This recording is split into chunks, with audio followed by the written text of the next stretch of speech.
Well, hey YouTube, so today guys, we have some pretty interesting information. So, there was an interview conducted by, who was this? GameSpot. Yeah, GameSpot conducted an interview with Nintendo of America President Reggie Fils-Aimé, and he did provide some pretty interesting perspective on the Wii U's failures. He gives some information that we all knew about, information that was very, very clear to us, but the fact that Nintendo themselves acknowledged some of the critical issues with the console is definitely a good thing to see, as we do wish for them to fix these issues in the future.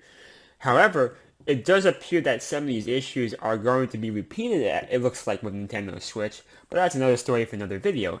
Anyway, the two key points are on screen right now. So he talks about how Nintendo Switch is a home console you can play anywhere, with anyone, clear, compelling. He's comparing that to the Wii U, which some people thought was a peripheral for the Nintendo Wii, because the name was so similar. Not only that, but it wasn't actually really portable. You could move it a couple of feet away from the TV and maybe go to the bathroom if your bathroom is nearby. But if you try going upstairs in your house, not going to happen. It's too far away. So he does believe that the marketing is a little bit more clear here. He talks about how you have trending YouTube topics and trending Twitter topics, and maybe this is very, very important for a different reason. He talks about the views of videos on YouTube, right? Views of videos on YouTube. That means he's acknowledging the power of YouTube. Does that mean there could be a different copyright policy for YouTube videos in the future? I mean, I definitely taking this out of context, but he just acknowledged the value of YouTube videos here.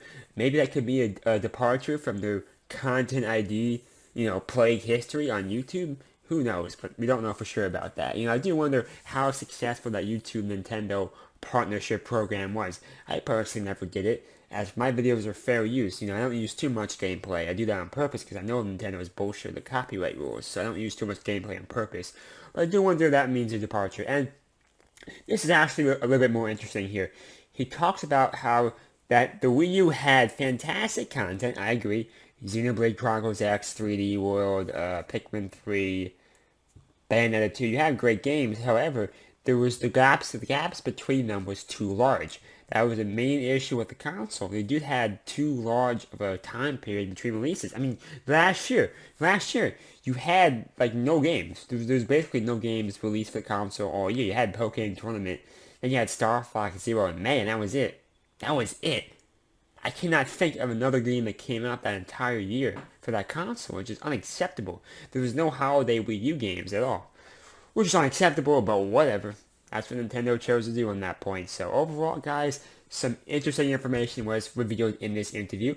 I'm happy that Nintendo is acknowledging this. However, they're acknowledging it, but they're kind of doing the same bullshit anyway. The NX Switch is only going to have 5 games at launch, which is not very much, and the quality of some of these games are also questionable. You have Skylanders in there. What else was in it? There's a couple of other games. I forgot the other one. I mean, obviously, I mean Breath of the Wild is an exception to that rule. But, like, who knows how good Bomberman's going to be with Skylanders, or there's a couple other games. I forgot the name. I do want to check this list. This is kind of important. Yes, I remember. Once you switch, you also have the Just Dance games. So, I mean, there's not many good games to buy at launch, so I feel like Nintendo's going to have this gap problem again because third parties still are not on board with the console, but we'll have to find out more. So that's really all I had to say, guys. If you want to support the channel, consider using the Amazon support P-Boast link. Anything you buy will support me. It takes you to the Amazon homepage, so it's very easy to find what you're looking for. So consider doing that if you want to support the channel. And yeah, overall, we hope you enjoyed that video. Thank you, and bye.